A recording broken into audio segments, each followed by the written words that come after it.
Sir, Telangana కాంగ్రెస్లో ఏం జరుగుతుంది? కొత్త పిసిసి అధ్యక్షుడు ఎవరు? ఎందుకు ఇంత ఆలస్యం జరుగుతుంది? ఇది తెలంగాణ కాంగ్రెస్లో ఇప్పుడు ఏంటంటే main important Telangana Congress party ఇప్పుడు అధికార పార్టీ. తెలంగాణ రేవంత్ రెడ్డి గారు ఇప్పుడు ఎవరైతే ముఖ్యమంత్రిగా ఉన్నారో ఆయనే పిసిసి అధ్యక్షుడిగా ఉన్నారు. నార్మల్ ప్రాక్టీస్ ఏంటంటే ముఖ్యమంత్రిను పిసిసి అధ్యక్షుడు వేరువేరుగా ఉంటారు. అయితే కర్ణాటకలో ఉప ముఖ్యమంత్రి డికే శివకుమార్ ఆయన కూడా పిసిసి అధ్యక్షుడిగా కొనసాగుతూ ఉన్నారు. ఆయన కూడా మారుస్తారు.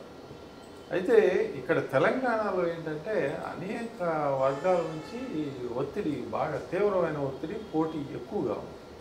ధనిక రాష్ట్రం అవటం, ఇక్కడ ఉన్న వనరులు కానీ అవి అన్నిటి దృష్ట్యా ఇక్కడ పిసిసి అధ్యక్ష పదవి చాలా ఇంపార్టెంట్గా మారింది. అయితే సహజంగా రెడ్డి సామాజిక వర్గానికి చెందిన వ్యక్తి ముఖ్యమంత్రిగా ఉన్నాడు కాబట్టి మరి పిసిసి అధ్యక్షుడిగా బీసీలను కానీ మరి ఎస్సీ ఎస్టీ వర్గాల నుంచి తీసుకోవాలి అనేది బలంగా వినిపిస్తున్న వార్త. ఇక్కడ సంపత్ కుమార్నేమో ఆయన ఛత్తీస్గఢ్ ఇన్ఛార్జ్ చేశారు. కొంతకాలం సంపత్ గారి ఇది వచ్చింది, మల్లు రవి గారు. ఆయన వచ్చేసి ఇప్పుడు పార్లమెంట్ మెంబర్ అయ్యారు కాబట్టి ఆయన్ని కూడా తీసుకోకపోవచ్చు. ఇప్పుడు బీసీలకే పదవి అనేది పక్కా అయిపోయినట్టు వార్తలు వస్తూ ఉన్నాయి.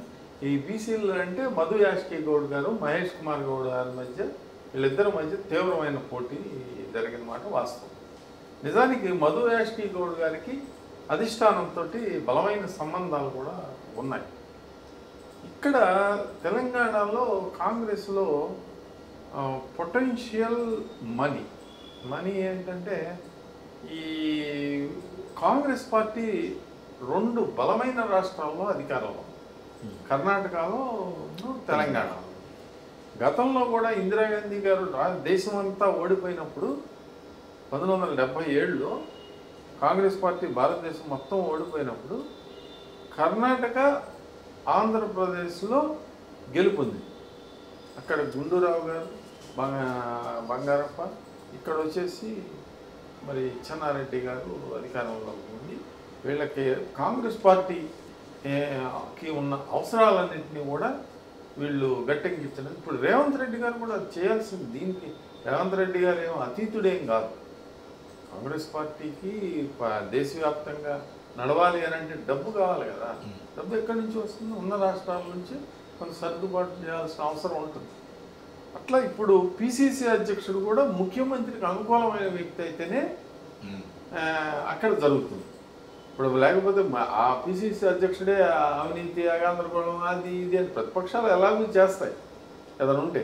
పిసిసి అధ్యక్షుడి నుంచినే వ్యతిరేకత వచ్చిందను ఆయనే కొన్ని కుంపట్లని. అందుకని ముఖ్యమంత్రికి అనుకూలమైన వ్యక్తినే పిసిసి అధ్యక్షుడిగా నియమించడం అనేది సాధారణంగా జరిగేది. ఇప్పుడున్న అవసరాల దృష్ట్యా కేంద్రం కూడా ఇప్పుడు విపరీతమైన అభిమానం రాహుల్ గాంధీ గారికి రేవంత్ రెడ్డి మీద ఉండకపోవచ్చు. ఎందుకంటే రేవంత్ రెడ్డి గారు ఆయన కమిట్మెంట్స్ని ఆయన ఫుల్ఫిల్ చేయలేకపోవచ్చు.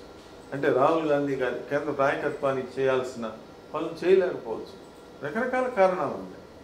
అయినా కూడా ఇక్కడ మహేష్ కుమార్ గౌడ్ గారిని రేవంత్ రెడ్డి గారు కొంత ప్రోత్సహిస్తున్నమాట వాస్తవం.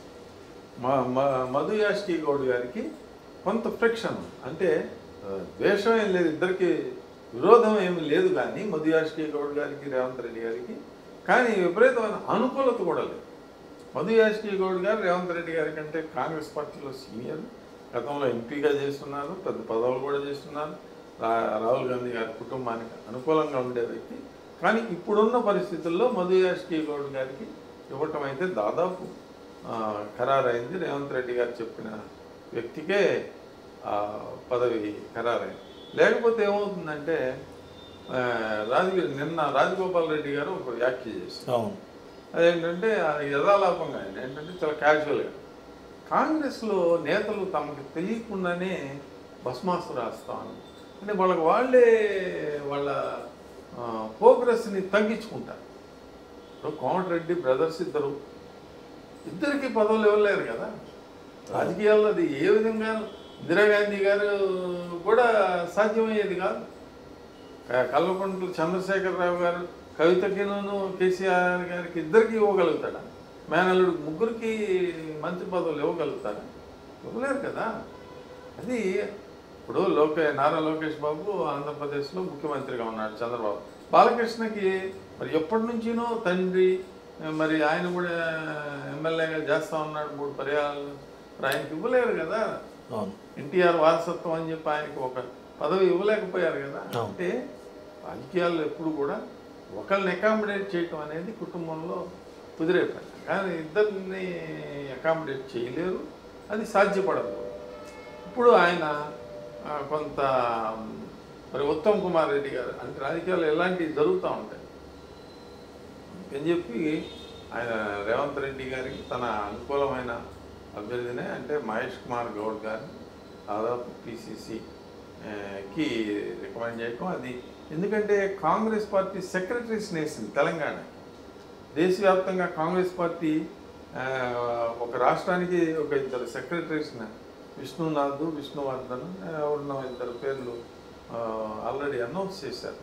ఇప్పుడు ఉన్న కాంగ్రెస్ ఇన్ఛార్జి దీపాదాస్ మున్షి, ఆమె వెస్ట్ బెంగాల్లో ఆల్మోస్ట్ ఆమె పిసిసి అధ్యక్షురాలు అయ్యి అక్కడ పశ్చిమ బెంగాల్లో కార్యక్రమాలు చూసుకున్నాం. కాబట్టి కొత్త పిసిసి ఇన్ఛార్జి తెలంగాణకి 1-2 రోజుల్లో అది కూడా అనౌన్స్ చేస్తారు. అయితే ఈరోజు కానీ రేపు కానీ దాదాపు కాంగ్రెస్ పార్టీ జనరల్గా లేట్ నైట్ రిలీజ్ చేస్తారు. అది వాటిల్లో ఈరోజు పేరు వచ్చే అవకాశం స్పష్టంగా కనిపిస్తాం. మరిన్ని అప్డేట్స్ కోసం మా కాయ్ టీవీని సబ్స్క్రైబ్ చేసుకోండి.